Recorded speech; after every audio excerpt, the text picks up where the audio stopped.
विक्रम बेताल की कहानी। पहला अध्याय। एक समय की बात है, उज्जैन के राजा विक्रमादित्य अपने न्याय, वीरता और ज्ञान के लिए प्रसिद्ध थे। उनका राज्य सभी प्रजा के लिए खुशहाली और शांति का कारण बना हुआ था। राजा विक्रमादित्य अपने फैसलों से हमेशा सच्चाई और इंसाफ का पालन करते थे। एक दिन राजा के राजमहल में एक तपस्वी आए जिनका नाम शंताशील था। शंताशील तपस्वी बहुत ही ज्ञानवान थे और अपने तपस्या के लिए जाने जाते थे। उन्होंने राजा विक्रमादित्य से मिलकर कहा, महाराज, मैं आपको एक विशेष उपहार देना चाहता हूँ जो आपको अनेक शक्ति और धन दे सकता है। जदुई फल की बात।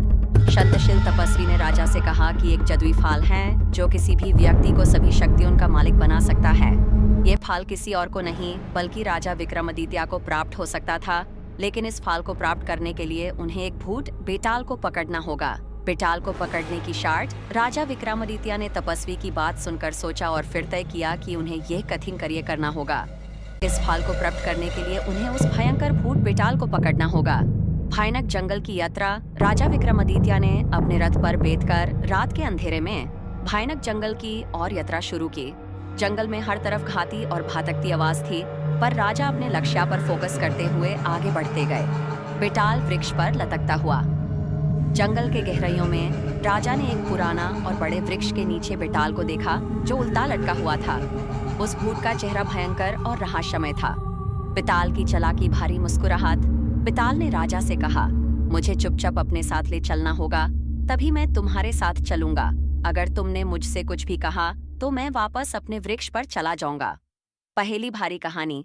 बेताल ने राजा को चुप रहने पर मजबूर करने के लिए एक कहानी सुनाई। कहानी में एक प्रश्न था जो राजा को सोचने पर मजबूर कर रहा था।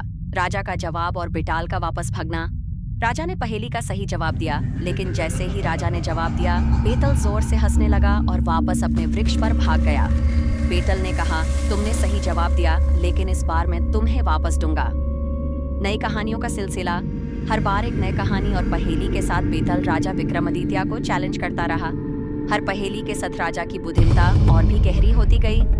This is the first chapter, which sets the stage for the ongoing battle of wits between King Vikramaditya and the clever ghost Betal.